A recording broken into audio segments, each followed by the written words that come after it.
Saudara Jaksa Penuntut Umum menolak permohonan peninjauan kembali atau PK 6 terpidana kasus pembunuhan Vina dan Eki. Namun kuasa hukum terpidana menilai penolakan JPU hanya sebatas formalitas dan tidak melihat materi secara keseluruhan.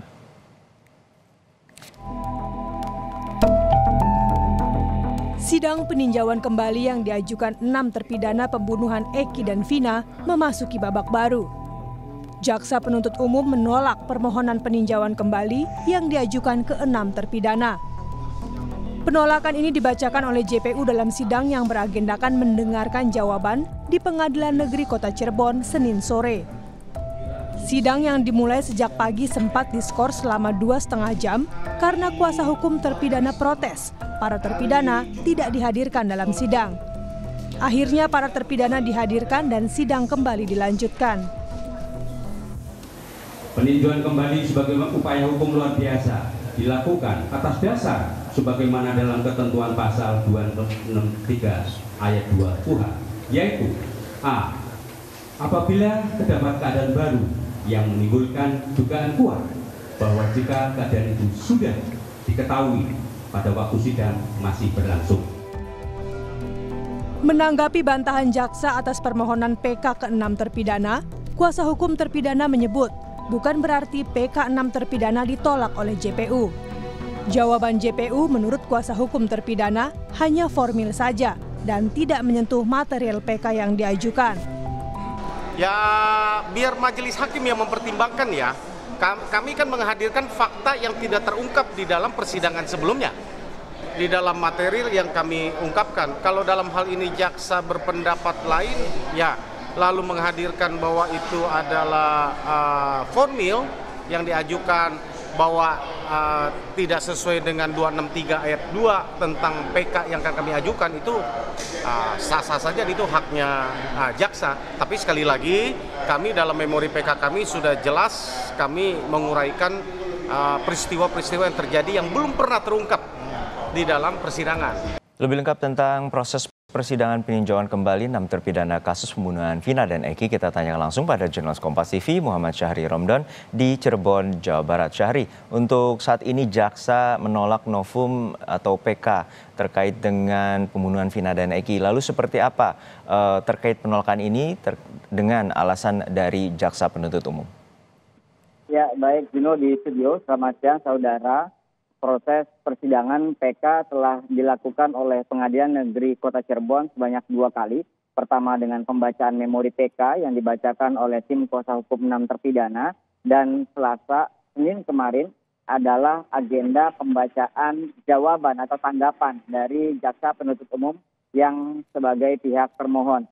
Dalam kesimpulannya, secara keseluruhan dari pagi sampai Senin sore, jaksa penuntut umum menyatakan bahwa pihaknya menolak seluruh novum yang disertakan dan dituliskan dalam memori PK 6 terpidana.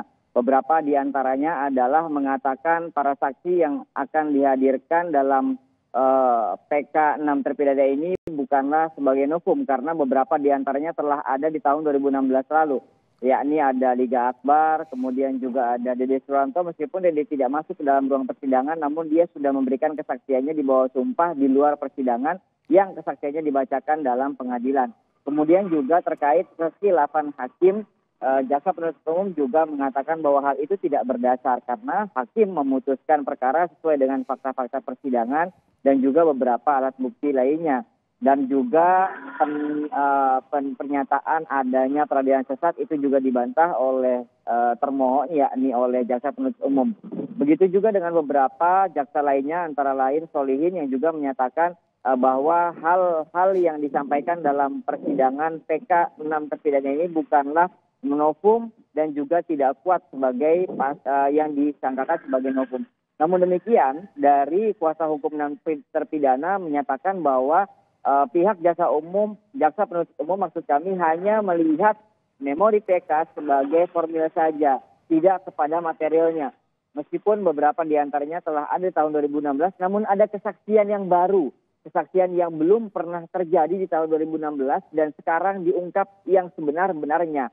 Dan hal itu menurut tim kuasa hukum dan terpidana adalah hal yang memang perlu diungkapkan dan perlu menjadi pertimbangan hakim pada saat memutuskan dalam PK nanti. Tentunya Proses persidangan masih akan terus berlanjut, yakni pada hari Rabu besok adalah pembuktian surat-surat dan juga beberapa berkas dokumen yang masuk ke dalam bagian hukum. Kemudian pada hari Kamis dan juga Jumat itu menghadirkan saksi fakta. Tim kuasa hukum 6 terpidana ini sudah mempersiapkan sebanyak 39 orang saksi fakta yang akan dihadirkan dalam persidangan ini. Tentunya mereka berasal dari beberapa latar yang berbeda, yang mereka ditegaskan bahwa 6 terpidana ini bukanlah pelaku pembunuhan dan utamanya tidak berada di tempat yang dituduhkan selama ini, yakni di sekitar Jalan Saudara yang merupakan titik utama terjadinya pembunuhan dan juga ruda paksa terhadap Vina di tahun 2016 lalu. Adapun kesaksian ahli-ahli yang dihadirkan dalam sidang PK ini itu antara lain beberapa diantaranya ahli pidana, kemudian juga ahli psikologi forensik dan beberapa diantara lainnya. Namun terkait persidangan ahli yang dihadirkan dalam sidang PK ini, kalau memang tidak memungkinkan waktunya 39 saksi fakta pada pekan ini, dimungkinkan akan dilanjutkan pada pekan depan. Tentu hal ini masih akan terus kami tunggu keterangan dan penjelasan dari Pengadilan Negeri Kota Cirebon dan juga akan kami sampaikan kepada publik secara luas. Juno. Ya, Syahri, tadi ada 39 saksi dan juga ahli. Lalu seperti apa dari pihak kuasa hukum pihak terpidana ini untuk menghadirkan saksi fakta dan siapa saja? Ada beberapa di antaranya orang-orang yang memang berada bersama para terpidana. Ada 4 terpidana yang pada malam hari itu semisal berada di rumah Ketua RT Pasren yang juga ada di dalamnya anak Ketua RT Pasren yakni Kahfi. Dalam pertemuan tersebut ada 10 orang, 5 diantaranya adalah terpidana, 5 diantaranya adalah saksi. Dimungkinkan dan disiapkan beberapa diantaranya saksi yang mengetahui berada pada malam hari itu untuk memastikan bahwa mereka tidak terlibat pembunuhan. Kemudian juga ada saksi yang memang merupakan teman dari Rivaldi Aditya Wardana. Rivaldi Aditya Wardana ini mengulas kembali sedikit, ditangkap pada tanggal 29 Agustus 2016. Berbeda dengan 6 terpidana lain karena memang Rivaldi bukanlah tinggal bersama 6 terpidana. Namun Rivaldi pada malam tanggal 27 Agustus 2016 tepat di mana Vina dan juga Eki ditemukan meninggal dunia di jembatan flyover, Rivaldi bukanlah berada di jalan tersebut. Rivaldi tidak berada di lokasi tersebut, namun Rivaldi berada di tempat tinggal temannya yang nantinya teman-teman ini yang akan dihadirkan dalam persidangan nanti.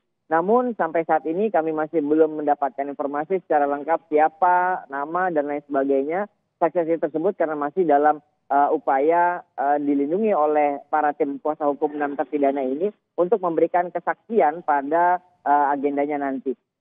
Juno.